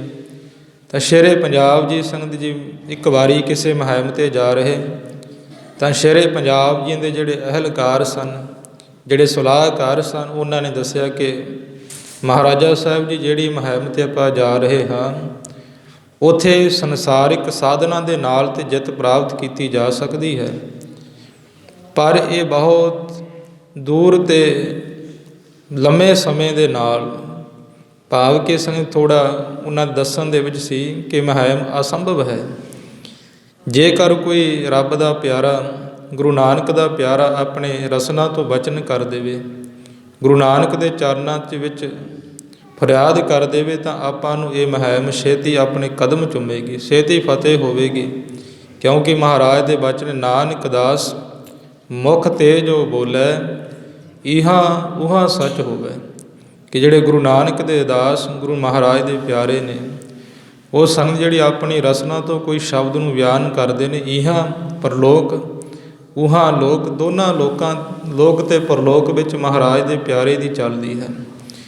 ਸੁਰਹੁ ਵਿਚਾਰ ਸਿੰਘ ਸ਼ੇਰੇ ਪੰਜਾਬ ਨੇ ਪੁੱਛਿਆ ਆਪਣੇ ਨੇੜ ਦੇ ਵਿਅਕਤੀਆਂ ਨੂੰ ਕਿ ਦੱਸੋ ਕੋਈ ਰੱਬ ਦਾ ਪਿਆਰਾ, ਕਿਹਦੇ ਕੋਲ ਜਾ ਕੇ ਖੁਦਾ ਵਾਹਿਗੁਰੂ ਦੇ ਅੱਗੇ ਪ੍ਰਾਰਥਨਾ ਕਰਾਈਏ। ਤਾਂ ਉਸ ਵੇਲੇ ਦੱਸਿਆ ਕਿ ਆਪਣੇ ਰਾਜ ਦੇ ਵਿੱਚ ਨੇੜੇ ਇੱਕ ਬਾਬਾ ਬੁੱਧੂ ਸਾਹਿਬ ਜੀ ਮਹਾਂਪੁਰਸ਼ ਰਹਿੰਦੇ ਨੇ, ਬੜੇ ਰੰਗ ਰਤੜੇ ਨੇ, ਸੇਵਾ ਭਾਵਨਾ ਦੇ ਵਿੱਚ ਜੁੜੇ ਰਹਿੰਦੇ ਨੇ, ਹਰ ਵੇਲੇ ਵਾਹਿਗੁਰੂ ਵਾਹਿਗੁਰੂ ਦਾ ਅਭਿਆਸ ਕਰਦੇ ਨੇ। ਤਾਂ ਅਸੀਂ ਸ਼ੇਰੇ ਪੰਜਾਬ ਜੀ ਆਪਣੀ ਫੌਜ ਦੇ ਨਾਲ ਜਿਸ ਵੇਲੇ ਮੁਹਿੰਮ 'ਤੇ ਜਾ ਰਹੇ ਸੀ, ਤਾਂ ਬਾਬਾ ਬੁੱਧੂ ਸਾਹਿਬ ਦੇ ਡੇਰੇ ਵਿੱਚ ਆਏ। ਤੇ ਆ ਕੇ ਕੀ ਵੇਖਿਆ, ਬਾਬਾ ਬੁੱਧੂ ਸਾਹਿਬ ਮਹਾਂਪੁਰਸ਼ ਰੱਬ ਦੇ ਪਿਆਰੇ ਲੰਗਰਾਂ ਦੇ ਵਿੱਚ ਬਰਤਨਾਂ ਦੀ ਸੇਵਾ ਕਰ ਰਹੇ ਨੇ। ਜਿਹੜੇ ਸਰੀਰ ਦੇ ਉੱਪਰ ਵਸਤਰ ਪਾਏ ਨੇ ਉਹ ਬੜੇ ਮੈਲੇ ਨੇ, ਕਿਉਂਕਿ ਜਿਹੜੇ ਰੱਬ ਦੇ ਪਿਆਰੇ ਹੁੰਦੇ ਆ ਸੰਗਤ ਜੀ, ਉਹ ਮੌਜ ਹੁੰਦੀ ਹੈ ਉਹਨਾਂ ਦੀ। ਉਹ ਕਦੇ ਲੱਖਾਂ ਹਜ਼ਾਰਾਂ ਰੁਪਇਆਂ ਦੇ ਵਸਤਰ ਵੀ ਪਾ ਲੈਂਦੇ ਨੇ ਅਤੇ ਕਦੇ ਪਾਟੀਆਂ ਲੀਰਾਂ ਦੇ ਵਿੱਚ ਵੀ ਆ ਜਾਂਦੇ ਨੇ। ਮਹਾਂਪੁਰਸ਼ ਬਾਬਾ ਈਸਰ ਸਿੰਘ ਜੀ ਰਾੜਾ ਸਾਹਿਬ ਵਾਲੇ, ਰਾੜਾ ਸਾਹਿਬ ਜਾ ਕੇ ਦਰਸ਼ਨ ਕਰਿਓ। ਉਹਨਾਂ ਦੇ ਸੰਗਤ ਜੀ ਵਸਤਰ ਇੰਨੇ ਕੀਮਤੀ ਨੇ ਕਿ ਉਸ ਸਮੇਂ ਦੇ ਜਿਹੜੇ ਆਪਣੇ ਇਹ ਭਾਰਤ ਦੇਸ਼ ਦੇ ਪ੍ਰਧਾਨ ਮੰਤਰੀ ਸੀ, ਉਹਨਾਂ ਕੋਲ ਵੀ ਇੰਨੇ ਕੀਮਤੀ ਵਸਤਰ ਨਹੀਂ ਸੀ। ਉਹਨਾਂ ਦੇ ਭੋਰਾ ਸਾਹਿਬ ਦੇ ਵਿੱਚ ਇਹ ਗੱਲ ਲਿਖੀ ਹੈ, ਜਿਹੜੇ ਉਹਨਾਂ ਦੇ ਪਰਫਿਊਮ ਸੈਂਟ ਸਨ, ਉਹਨਾਂ ਦੀਆਂ ਜੁੱਤੀਆਂ ਸਨ, ਉਸ ਸਮੇਂ ਦੇ ਆਪਣੇ ਦੇਸ਼ ਦੇ ਪ੍ਰਧਾਨ ਮੰਤਰੀ ਨਹੀਂ ਵਰਤੇ, ਜਿਹੜੇ ਉਹਨਾਂ ਨੇ ਆਪਣੇ ਸਰੀਰ 'ਤੇ ਯੂਜ਼ ਕੀਤੇ। ਭਾਵ ਕਿ ਰੱਬ ਦੇ ਪਿਆਰਿਆਂ ਦੀ ਮੌਜ ਹੁੰਦੀ ਹੈ। ਸੋ ਜਿਸ ਵੇਲੇ ਸੰਗਤ ਜੀ ਮਹਾਂਪੁਰਸ਼ ਬਰਤਨਾਂ ਦੀ ਸੇਵਾ ਕਰ ਰਹੇ, ਨਾਲ ਨਾਲ ਵਾਹਿਗੁਰੂ ਦਾ ਅਭਿਆਸ ਕਰ ਰਹੇ ਨੇ, ਅਤੇ ਸਰੀਰ ਦੇ ਜਿਹੜੇ ਵਸਤਰ ਨੇ ਉਹ ਮੈਲੇ ਨੇ, ਅਤੇ ਆਪਣੀ ਇਹ ਦ੍ਰਿਸ਼ਟੀ ਹੁੰਦੀ ਹੈ, ਆਪਾਂ ਵੇਖਦੇ ਹਾਂ ਕਿ ਸਾਧ ਉਹ ਹੈ ਭਾਈ ਜਿਹਦੇ ਵੱਡਾ ਚੋਲਾ ਗਿੱਟਿਆਂ ਤੱਕ ਪਾਇਆ ਹੋਵੇ, ਗਲ ਵਿੱਚ 7-8 ਮਾਲਾ ਅਤੇ ਹੋਰ ਸਿੰਘ ਜਿਹੜੇ ਧਾਰਮਿਕ ਚਿੰਨ੍ਹ ਨੇ ਉਹ ਪਾਏ ਹੋਣ, ਆਪਾਂ ਫਿਰ ਉਹਦਾ ਬੜਾ ਸਤਿਕਾਰ ਕਰਦੇ ਹਾਂ। ਇਸੇ ਤਰ੍ਹਾਂ ਸ਼ੇਰੇ ਪੰਜਾਬ ਜੀ ਜਿਸ ਵੇਲੇ ਬੁੱਧੂ ਬਾਬਾ ਸਾਹਿਬ ਜੀਆਂ ਦੇ ਕੋਲ ਗਏ, ਜਾ ਕੇ ਬਾਬਾ ਬੁੱਧੂ ਸਾਹਿਬ ਨੂੰ ਕਹਿਣ ਲੱਗੇ ਕਿ ਜੀ ਅਸੀਂ ਬਾਬਾ ਬੁੱਧੂ ਸਾਹਿਬ ਮਹਾਂਪੁਰਸ਼ਾਂ ਨੂੰ ਮਿਲਣਾ ਹੈ। ਬਾਬਾ ਬੁੱਧੂ ਸਾਹਿਬ ਜੀ ਸ਼ੇਰੇ ਪੰਜਾਬ ਦੇ ਚਿਹਰੇ ਵੱਲ ਤੱਕਿਆ। ਜਿਸ ਵੇਲੇ ਸ਼ੇਰੇ ਪੰਜਾਬ ਜੀ ਦੇ ਚਿਹਰੇ ਵੱਲ ਤੱਕਿਆ ਤਾਂ ਬਾਬਾ ਬੁੱਧੂ ਸਾਹਿਬ ਜੀ ਬਰਤਨਾਂ ਦੀ ਸੇਵਾ ਕਰਦਿਆਂ ਹੋਏ ਸੰਗਤ ਜੀ ਆਪਣੇ ਹੱਥ ਸਾਫ਼ ਕੀਤੇ। ਹੱਥ ਸਾਫ਼ ਕਰਨ ਤੋਂ ਬਾਅਦ ਸ਼ੇਰੇ ਪੰਜਾਬ ਜੀਆਂ ਦੀ ਬਾਂਹ ਨੂੰ ਪਕੜ ਲਿਆ। ਜਾ ਕੇ ਸਤਿਗੁਰੂ ਆਪਣੇ ਡੇਰੇ ਵਿੱਚ ਜੋ ਸ੍ਰੀ ਗੁਰੂ ਗ੍ਰੰਥ ਸਾਹਿਬ ਮਹਾਰਾਜ ਜੀ ਦਾ ਪ੍ਰਕਾਸ਼ ਸੀ, ਕਿਉਂਕਿ ਪੁਰਾਤਨ ਸਮਿਆਂ ਵਿੱਚ ਡੇਰਿਆਂ ਦੇ ਵਿੱਚ ਸ੍ਰੀ ਗੁਰੂ ਗ੍ਰੰਥ ਸਾਹਿਬ ਮਹਾਰਾਜ ਜੀ ਦਾ ਪ੍ਰਕਾਸ਼ ਹੁੰਦਾ। ਸਾਧੂਆਂ ਨੇ ਸੰਗਤ ਜੀ ਗੁਰੂ ਨਾਨਕ ਮਹਾਰਾਜ ਦੀ ਸਿੱਖੀ ਦਾ ਬੜਾ ਪ੍ਰਚਾਰ ਕੀਤਾ। ਅੱਜ ਵੀ ਕਈ ਡੇਰਿਆਂ ਦੇ ਵਿੱਚ, ਕਈ ਨਗਰਾਂ ਵਿੱਚ ਡੇਰੇ ਨੇ, ਉੱਥੇ ਸਤਿਗੁਰੂ ਧੰਨ ਸ੍ਰੀ ਗੁਰੂ ਗ੍ਰੰਥ ਸਾਹਿਬ ਮਹਾਰਾਜ ਦੇ ਪ੍ਰਕਾਸ਼ ਨੇ। ਮਰਜ਼ਾਦਾ ਦੇ ਨਾਲ ਕਿਰਿਆ ਕੀਤੀ ਜਾਂਦੀ ਹੈ, ਮਰਜ਼ਾਦਾ ਦੇ ਨਾਲ ਉੱਥੇ ਸ੍ਰੀ ਸਹਿਜ ਪਾਠ, ਅਖੰਡ ਪਾਠ ਹੁੰਦੇ ਨੇ। ਸੁਰਾਹੋ ਵਿਚਾਰ ਜਿਸ ਵੇਲੇ ਸੰਗਤ ਜੀ ਬਾਬਾ ਬੁੱਧੂ ਸਾਹਿਬ ਜੀ ਸ਼ੇਰੇ ਪੰਜਾਬ ਜੀਆਂ ਦੀ ਬਾਂਹ ਨੂੰ ਪਕੜ ਕੇ ਸਤਿਗੁਰੂ ਧੰਨ ਗੁਰੂ ਗ੍ਰੰਥ ਸਾਹਿਬ ਮਹਾਰਾਜ ਦੇ ਚਰਨਾਂ ਵਿੱਚ ਲੈ ਆਇਆ। ਹੁਣ ਮਹਾਰਾਜ ਜੀ ਕੀ ਵਚਨ ਕਰਦੇ ਨੇ ਕਿ ਉਸਤਤ ਨਿੰਦਿਆ ਨਾਹੇ ਜਿਹੇ ਕੰਚਨ ਲੋਹ ਸਮਾਨ, ਕਿ ਜਿਹੜਾ ਜੀਵਨ ਮੁਕਤ ਪੁਰਖ ਹੈ ਭਾਈ, ਮਹਾਰਾਜ ਜੀ ਸ਼ਬਦ ਵਿੱਚ ਦੱਸ ਰਹੇ ਨੇ ਕਿ ਉਹ ਉਸਤਤੀ ਅਤੇ ਵਡਿਆਈ ਸੁਣ ਕੇ, ਨਿੰਦਿਆ ਸੁਣ ਕੇ ਦੁਖੀ ਨਹੀਂ ਹੁੰਦਾ, ਉਸਤਤ ਸੁਣ ਕੇ ਖੁਸ਼ ਨਹੀਂ ਹੁੰਦਾ, ਅਤੇ ਕੰਚਨ ਨੂੰ ਅਤੇ ਲੋਹੇ ਨੂੰ ਇੱਕੋ ਜਿਹਾ ਵੇਖਦਾ ਹੈ। ਕੰਚਨ ਤੋਂ ਕਹਿ ਲਓ ਰਾਜਾ, ਕਿਉਂਕਿ ਸੋਨਾ ਬੜਾ ਕੀਮਤੀ ਹੈ, ਲੋਹੇ ਨੂੰ ਕਹਿ ਲਓ ਪਾਪ ਗਰੀਬ। ਅਤੇ ਇੱਧਰ ਗੁਰੂ ਅਰਜਨ ਸਾਹਿਬ ਜੀ ਮਹਾਰਾਜ ਇਸੇ ਸ਼ਬਦ ਦੇ ਨਾਲ ਮਿਲਾ ਕੇ ਸ੍ਰੀ ਸੁਖਮਨੀ ਸਾਹਿਬ ਵਿੱਚ ਕਥਨ ਕਰਨ, ਤੈਸਾ ਰੰਕ ਤੈਸਾ ਰਾਜਾਨ, ਕਿ ਉਹਨੂੰ ਗਰੀਬ ਅਤੇ ਅਮੀਰ ਕਿਹੋ ਜਿਹਾ ਲੱਗਦਾ ਹੈ। ਜਿਹੜਾ ਜੀਵਨ ਮੁਕਤ ਪੁਰਖ ਹੈ ਉਹ ਕਿਸੇ ਦੇ ਭਏ ਵਿੱਚ ਨਹੀਂ ਜਿਉਂਦਾ। ਮਹਾਰਾਜ ਦੇ ਵਚਨ ਨੇ ਕਿ ਰੰਗ ਹੱਸੈ ਰੰਗ ਰੋਵੈ ਚੁੱਪ ਵੀ ਕਰ ਜਾਹੇ, ਪਰਵਾਹ ਨਾਹੀ ਕਿਸੇ ਕੇਰੀ ਵਾਜ ਸੱਚੇ ਨਾਹੇ, ਕਿ ਜਿਹੜੇ ਰੱਬ ਦੇ ਪਿਆਰੇ ਉਹ ਕਿਸੇ ਦੀ ਪਰਵਾਹ ਨਹੀਂ ਕਰਦੇ। ਅਤੇ ਸ਼ੇਰੇ ਪੰਜਾਬ ਦੀ ਜਿਸ ਵੇਲੇ ਸੰਗਤ ਜੀ ਬਾਂਹ ਨੂੰ ਫੜ ਕੇ ਬਾਬਾ ਬੁੱਧੂ ਸਾਹਿਬ ਜੀ ਸਤਿਗੁਰਾਂ ਦੇ ਚਰਨਾਂ ਵਿੱਚ ਲੈ ਆਇਆ। ਆ ਕੇ ਲਿਆ ਕੇ ਪਹਿਲੇ ਵਚਨ ਕਹੇ ਕਿ ਸ਼ੇਰੇ ਪੰਜਾਬ ਜੀ, ਬੁੱਧੂ ਮੈਂ ਹਾਂ, ਤੁਸੀਂ ਵਚਨ ਕੀਤਾ ਸੀ ਕਿ ਮੈਂ ਬਾਬਾ ਬੁੱਧੂ ਸਾਹਿਬ ਨੂੰ ਮਿਲਣਾ ਹੈ, ਅਤੇ ਸਾਹਿਬ ਇਹ ਨੇ ਜਿਹੜੇ ਸਾਰਿਆਂ ਦੇ ਹਿਰਦੇ ਵਿੱਚ ਵਸਣ ਵਾਲੇ। ਇਹ ਗੁਰੂ ਨਾਨਕ ਮਹਾਰਾਜ ਦੇ 11ਵੇਂ ਸਰੂਪ ਗੁਰੂ ਗ੍ਰੰਥ ਸਾਹਿਬ ਜੀ ਨੇ। ਬੁੱਧੂ ਮੈਂ ਹਾਂ, ਦੱਸ ਤੈਨੂੰ ਬੁੱਧੂ ਤੱਕ ਕੰਮ ਹੈ ਜਾਂ ਸਾਹਿਬ ਤੱਕ ਹੈ? ਕਿਹਨੂੰ ਮਿਲਣਾ ਹੈ, ਸਾਹਿਬ ਨੂੰ ਜਾਂ ਬੁੱਧੂ ਨੂੰ? ਤਾਂ ਸ਼ੇਰੇ ਪੰਜਾਬ ਜੀ ਸੰਗਤ ਦੀ ਨਿਮਰਤਾ ਦੇ ਨਾਲ ਝੁਕ ਗਏ। ਮਹਾਰਾਜ ਸਾਹਿਬ ਜੀ ਸ਼ੇਰੇ ਪੰਜਾਬ ਜੀ ਕਹਿਣ ਲੱਗੇ ਕਿ ਮਹਾਂਪੁਰਖੋ, ਮੈਨੂੰ ਦੋਨਾਂ ਦੀ ਜ਼ਰੂਰਤ ਹੈ, ਸਾਧੂ ਦੀ ਵੀ ਜ਼ਰੂਰਤ ਹੈ ਅਤੇ ਮਹਾਰਾਜ ਦੀ ਵੀ ਜ਼ਰੂਰਤ ਹੈ, ਕਿਉਂਕਿ ਸਾਧੂ ਰੱਬ ਨੂੰ ਮਿਲਾਉਣ ਵਾਲੇ ਹੁੰਦੇ ਨੇ। ਮਾਧੋ ਸਾਧੂ ਜਨ ਦੇਹੋ ਮਿਲਾਏ। ਤਾਂ ਉਸ ਵੇਲੇ ਸੰਗਤ ਜੀ ਸ਼ੇਰੇ ਪੰਜਾਬ ਜੀ ਕਹਿਣ ਲੱਗੇ ਕਿ ਮਹਾਂਪੁਰਸ਼ੋ, ਮੈਂ ਤੁਹਾਡੇ ਚਰਨਾਂ 'ਚ ਗਰੀਬ ਅਤੇ ਕੰਗਾਲ ਹੋ ਕੇ ਬੇਨਤੀ ਕਰਨ ਵਾਸਤੇ ਆਇਆ ਹਾਂ। ਕਿਰਪਾ ਕਰੋ, ਮੈਂ ਕਿਸੇ ਮੁਹਿੰਮ 'ਤੇ ਜਾ ਰਿਹਾ ਹਾਂ। ਮੇਰੇ ਅਹਿਲਕਾਰਾਂ ਨੇ ਦੱਸਿਆ ਹੈ ਕਿ ਜਿਹੜੀ ਉਹ ਮੁਹਿੰਮ ਹੈ ਉਹ ਸਾਡੇ ਫਤਿਹ ਕਦਮ ਨਹੀਂ ਚੁੰਮਣ ਵਾਲੀ, ਉਹ ਸਾਡੇ ਇਹ ਸੰਸਾਰਿਕ ਜਿਹੜੇ ਸਾਧਨ ਨੇ ਉਹਨਾਂ ਨਾਲ ਸਾਨੂੰ ਸਫਲਤਾ ਨਹੀਂ ਮਿਲਣ ਵਾਲੀ। ਅਤੇ ਤੁਸੀਂ ਖੁਦਾ ਵਾਹਿਗੁਰੂ ਅੱਗੇ, ਸਤਿਗੁਰੂ ਧੰਨ ਗੁਰੂ ਗ੍ਰੰਥ ਸਾਹਿਬ ਅੱਗੇ ਬੇਨਤੀ ਕਰੋ ਕਿ ਸਾਨੂੰ ਇਹ ਮੁਹਿੰਮ ਸਫਲ ਹੋ ਜਾਵੇ, ਫਤਿਹ ਮਿਲੇ। ਤਾਂ ਉਸ ਵੇਲੇ ਸੰਗਤ ਜੀ ਬਾਬਾ ਬੁੱਧੂ ਸਾਹਿਬ ਜੀ ਨੇ ਫਿਰ ਜਿਹੜੀ ਬੇਨਤੀ ਕੀਤੀ ਕਿ ਮਹਾਰਾਜ ਸੱਚੇ ਪਾਤਸ਼ਾਹ ਧੰਨ ਗੁਰੂ ਗ੍ਰੰਥ ਸਾਹਿਬ ਜੀ, ਹੇ ਗੁਰੂ ਨਾਨਕ ਸਾਹਿਬ ਮਹਾਰਾਜ, ਆਪ ਦੇ ਦਰ 'ਤੇ ਇੱਕ ਮੰਗਤਾ, ਇੱਕ ਕੰਗਾਲ ਆਇਆ ਹੈ ਮਹਾਰਾਜ, ਕਿਰਪਾ ਕਰੋ। ਜਿਹੜੀ ਇਹ ਆਸ ਰੱਖ ਕੇ ਝੋਲੀ ਅੱਡ ਕੇ ਤੁਹਾਡੇ ਦਰ ਤੋਂ ਕੁਝ ਮੰਗ ਰਿਹਾ ਹੈ, ਤਾਂ ਕਿਰਪਾ ਕਰੋ ਮਹਾਰਾਜ, ਇਹਦੀ ਝੋਲੀ ਵਿੱਚ ਉਹ ਦਾਤ ਪਾ ਦਿਓ। ਸੰਗਤ ਜੀ, ਇਹ ਗੱਲ ਸਮੇਂ ਦੇ ਰਾਜੇ ਦੇ ਮੂੰਹ 'ਤੇ ਕਹਿਣੀ ਬਹੁਤ ਵੱਡੀ ਹੈ, ਕਿਉਂਕਿ ਇੱਥੇ ਜੇਕਰ ਕੋਈ ਛੋਟੇ ਜਿਹੇ ਵੀ ਕਿਸੇ ਸੰਤ ਮਹਾਂਪੁਰਖ ਦੀ, ਕਿਸੇ MLA ਨਾਲ, ਹੋਰ ਕਿਸੇ ਨਾਲ ਬਣ ਲੱਗ ਜਾਵੇ, ਸੰਬੰਧ ਨੇੜੇ ਹੋ ਜਾਣ, ਤਾਂ ਸੰਗਤ ਜੀ ਉਹ ਸਾਰੇ ਇਲਾਕੇ ਵਿੱਚ ਦੱਸੇਗਾ, ਆਪਣੇ ਡੇਰੇ ਵਿੱਚ ਇਹੋ ਜਿਹੇ ਰਾਜਨੀਤਿਕ ਲੋਕਾਂ ਨੂੰ ਬੁਲਾਉਣ ਲੱਗ ਜਾਵੇਗਾ। ਸੁਭਾਵ ਇਹੋ ਜਿਹੇ ਮਹਾਂਪੁਰਸ਼ ਜਿਹੜੇ ਸਮੇਂ ਦੇ ਰਾਜੇ ਨੂੰ ਵੀ ਉਹਦੇ ਮੂੰਹ 'ਤੇ ਕਹਿ ਦਿੱਤਾ ਕਿ ਭਾਈ ਸਤਿਗੁਰੂ ਮਹਾਰਾਜ ਧੰਨ ਗੁਰੂ ਗ੍ਰੰਥ ਸਾਹਿਬ ਜੀ, ਆਪ ਦਰ 'ਤੇ ਇੱਕ ਮੰਗਤ ਆਇਆ ਹੈ। ਸੁਭਾਵ ਸੰਗਤ ਜੀ, ਉਹਨਾਂ ਗੁਰਸਿੱਖਾਂ ਦੀ ਅਵਸਥਾ ਮਹਾਰਾਜ ਦੱਸ ਰਹੇ ਨੇ ਕਿ ਉਸਤਤ ਨਿੰਦਿਆ ਨਾਹੇ ਜਿਹੇ ਕੰਚਨ ਲੋਹ ਸਮਾਨ। ਫਿਰ ਸੰਗਤ ਜੀ ਕੀ ਹੋਇਆ, ਦੇਵ ਨਾਇਤ ਐਸੀ ਹੋਈ, ਵਾਹਿਗੁਰੂ ਦੀ ਕਿਰਪਾ ਹੋਈ ਗੁਰੂ ਨਾਨਕ ਮਹਾਰਾਜ ਦੀ, ਤਾਂ ਸ਼ੇਰੇ ਪੰਜਾਬ ਜੀ ਸੰਗਤ ਜੀ ਮੁਹਿੰਮ ਜਿੱਤ ਗਏ। ਜਿਸ ਵੇਲੇ ਜਿੱਤ ਗਏ, ਜਿੱਤਣ ਤੋਂ ਬਾਅਦ ਜਿਸ ਵੇਲੇ ਹੁਣ ਸ਼ੇਰੇ ਪੰਜਾਬ ਜੀ ਖਾਲਸਾ ਰਾਜ ਫੌਜਾਂ ਦੇ ਨਾਲ ਨਗਾਰੇ ਤੌਂਸੇ ਵਜਾਉਂਦਿਆਂ ਹੋਇਆਂ ਡੇਰੇ ਵਿੱਚ ਆਏ। ਹੁਣ ਤੁਹਾਨੂੰ ਪਤਾ ਹੈ ਕਿ ਜਿਹੜਾ ਮਨੁੱਖ ਦਾ ਇਹ ਸੁਭਾਅ ਹੈ, ਬਿਰਤੀ ਹੈ, ਕਿ ਜਦੋਂ ਕਿਸੇ ਤੋਂ ਮਨੁੱਖ ਨੇ ਕੋਈ ਵਸਤੂ ਲੈਣੀ ਹੋਵੇ, ਉਹ 'ਤੇ ਬੜਾ ਹੀ ਉਹ ਨਿਮਰਤਾਵਾਨ ਹੋ ਜਾਂਦਾ। ਜਦੋਂ ਕੋਈ ਉਹ ਮੰਜ਼ਲ, ਉਹ ਵਸਤੂ ਪ੍ਰਾਪਤ ਹੋ ਜਾਏ, ਫਿਰ ਉਹਦਾ ਸੁਭਾਅ ਬਦਲ ਜਾਂਦਾ ਹੈ। ਤਾਂ ਜਿਸ ਵੇਲੇ ਸੰਗਤ ਜੀ ਦੁਬਾਰਾ ਫਿਰ ਸ਼ੇਰੇ ਪੰਜਾਬ ਜੀ ਆਏ, ਘੋੜਿਆਂ ਦੇ ਉੱਪਰ ਚੜ੍ਹ ਕੇ ਆ ਕੇ ਕਹਿਣ ਲੱਗੇ ਬਾਬਾ ਬੁੱਧੂ ਸਾਹਿਬ ਨੂੰ, ਮਹਾਂਪੁਰਸ਼ੋ, ਗੁਰੂ ਸਾਹਿਬ ਦੀ ਕਿਰਪਾ ਦੇ ਨਾਲ, ਤੁਹਾਡੀ ਬਖਸ਼ ਦੇ ਨਾਲ ਮੁਹਿੰਮ ਫਤਿਹ ਹੋਈ ਹੈ, ਕੁਝ ਮੰਗਣਾ ਕਰੋ। ਤਾਂ ਉਸ ਵੇਲੇ ਸੰਗਤ ਜੀ ਸ਼ੇਰੇ ਪੰਜਾਬ ਨੂੰ ਬਾਬਾ ਬੁੱਧੂ ਸਾਹਿਬ ਜੀ ਕਹਿਣ ਲੱਗੇ, ਭਾਈ ਅਸੀਂ ਦੁਨਿਆਵੀ ਲੋਕਾਂ ਤੋਂ ਨਹੀਂ ਮੰਗਦੇ, ਸਾਡੀ ਆਸ ਗੁਰੂ ਨਾਨਕ ਤੋਂ ਹੈ। ਅਸੀਂ ਸਮਝਦੇ ਹਾਂ ਸਤਿਗੁਰੂ ਦੇ ਬਚਨਾਂ ਨੂੰ ਹਿਰਦੇ ਵਿੱਚ ਵਸੈ, ਦੱਦਾ ਦਾਤਾ ਏਕ ਹੈ, ਸਭ ਕੋ ਦੇਵਨਹਾਰ, ਜਗਤ ਭਿਖਾਰੀ ਫਿਰਤ ਹੈ, ਸਭ ਕੋ ਦਾਤਾ ਰਾਮ। ਕਿ ਸਾਰਾ ਜਗਤ ਭਿਖਾਰੀਆਂ ਦਾ ਹੀ ਹੈ, ਸਾਰਿਆਂ ਨੂੰ ਉਹ ਵਾਹਿਗੁਰੂ ਵਿਆਪਕ ਸਰੂਪ ਰਾਮ ਦੇਣ ਵਾਲਾ ਹੈ। ਤਾਂ ਉਸ ਵੇਲੇ ਸ਼ੇਰੇ ਪੰਜਾਬ ਦਾ ਅੰਦਰ ਹਿੱਲ ਗਿਆ। ਸ਼ੇਰੇ ਪੰਜਾਬ ਜੀ ਚੁੱਕ ਗਏ ਇਸ ਬਾਬਾ ਬੁੱਧੂ ਸਾਹਿਬ ਦੇ ਅੱਗੇ ਕਿ ਧੰਨ ਨੇ ਮਹਾਂਪੁਰਸ਼, ਧੰਨ ਗੁਰੂ ਨਾਨਕ, ਧੰਨ ਗੁਰੂ ਨਾਨਕ ਦੇ ਪਿਆਰੇ, ਜਿਨ੍ਹਾਂ ਨੂੰ ਸੰਗਤ ਨਾ ਲੋਭ ਹੈ, ਨਾ ਲਾਲਚ ਹੈ, ਨਾ ਆਪਣੀ ਉਸਤਤ ਦੇ ਨਾ ਨਿੰਦਿਆ ਹੈ। ਕਿਉਂਕਿ ਜੇਕਰ ਸ਼ੇਰੇ ਪੰਜਾਬ ਜੀ ਨੇ ਆ ਕੇ ਕਿਹਾ ਸੀ ਮਹਾਂਪੁਰਸ਼ੋ ਤੁਹਾਡੀ ਕਿਰਪਾ ਦੇ ਨਾਲ, ਤਾਂ ਸੰਗਤ ਜੀ ਬਾਬਾ ਬੁੱਧੂ ਸਾਹਿਬ ਜੀ ਤੇ ਆਸੇ ਪਾਸੇ ਦੇ ਸਾਰੇ ਡੇਰਿਆਂ 'ਚ, ਸਾਰੇ ਲੋਕਾਂ 'ਚ ਆਪਣੀ ਚਰਚਾ ਕਰਵਾਉਂਦੇ ਕਿ ਮੈਂ ਸਮੇਂ ਦੇ ਰਾਜੇ ਦੀ ਅਰਦਾਸ ਕੀਤੀ, ਰਾਜੇ ਦੀ ਮੁਹਿੰਮ ਫਤਿਹ ਹੋਈ, ਤਾਂ ਰਾਜਾ ਮੇਰੇ ਕੋਲ ਮਿਲਣ ਵਾਸਤੇ ਆਇਆ।